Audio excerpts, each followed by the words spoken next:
I'm here in beautiful Tampa Bay, Florida. There's a nice breeze going on, and a lot of people believe that the Fountain of Youth may have been located in Florida. So, would you like to live forever? When I'm done enjoying the beautiful palm trees, I'll get back in the studio and talk to you about the Fountain of Youth. Hi guys, I'm Rick Pepito. I'm more smarter, younger, smarter. And stealing my show? What are you doing? Well, now that I got my show back from this guy, you're not Rick Pepito. I'm Rick Pepito. Who are you? Tony Pepito. Tony. Lana. Yeah, Lana. All right, so since you guys are young, this episode is about the Fountain of Youth. Do you know what the Fountain of Youth is? No. Okay, so the Fountain of Youth is this mythical thing that people believe has water in it that will keep you young forever. Now, would you want to live forever? Kind of.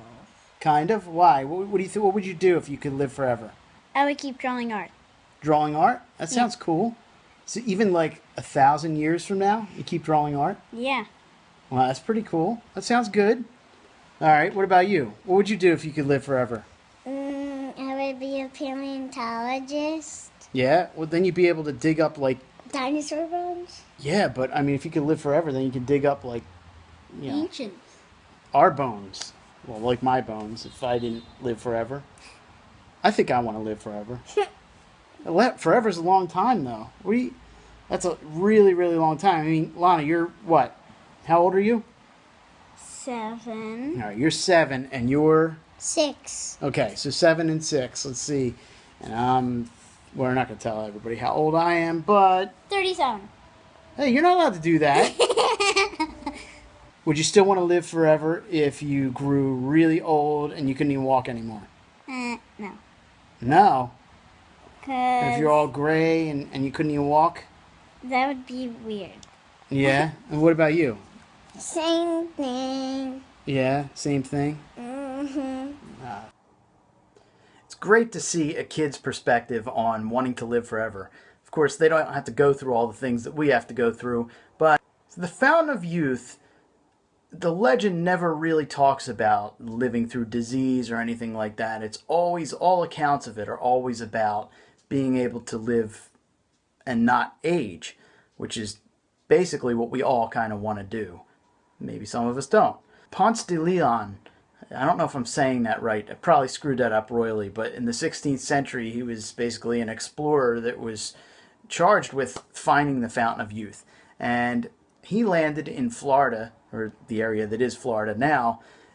He believed that the waters in the Fountain of Youth could restore youth to elderly people, so kind of like a reverse aging thing. And, you know, we could go on and on about different interpretations of the multiple stories. I mean, you can even bring in the Holy Grail that has similar legends going with it. My hair's all over the place. Who cares? I'm all over the place too. I need my drink.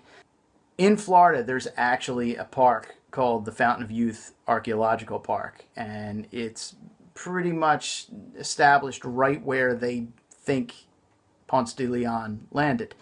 It's in St. Augustine, Florida. I'm a firm believer in anything that is a legend started somewhere in fact. Any kind of story anywhere along the line, somewhere had some kind of root to it that was truthful. And people just, like myself, who's an author, just take it to another whole level.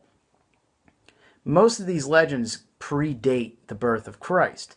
So somewhere along the line, if you look back to biblical accounts and other historical records that talk about the length of certain people's lives, like multiple occasions in the Bible, they talk about people living into their 900 years old, and the perception of mortality back then was completely different.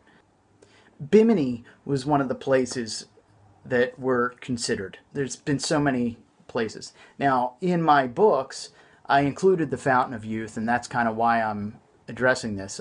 In Blood the Second Helping, my second book, I won't tell you exactly what the Fountain of Youth is, because that would be giving away way too much, but In the book, the Fountain of Youth is actually located in South America, in the heart of the Amazon forest. I chose that location because of the abundance of life there. It's the one place on the globe that has the most and highest concentration of life, whether it be plants, animals, there's people living in there. There's so many parts of the Amazon that have not been discovered yet.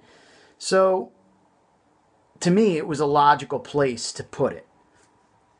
And it goes from there, and it gets a lot of fun. They actually end up finding it, but it's not exactly what it's believed. The liquids in the Fountain of Youth are not exactly the pure waters that they believe, and with everything comes a price. So it's cool if you get time to check that out. If not, that's okay too.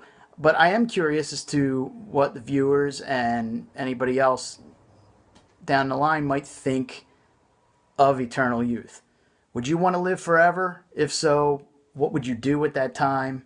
I'm just curious to see other people's perspectives on it. So please like this, check out my other videos. I've got trailers. Subscribe to my channel. Feel free to comment below or hit me up through email or social media. You can find me at Rick Pepito. This is episode 3 of Think Sip Right. I hope you enjoyed, and stay tuned for the next.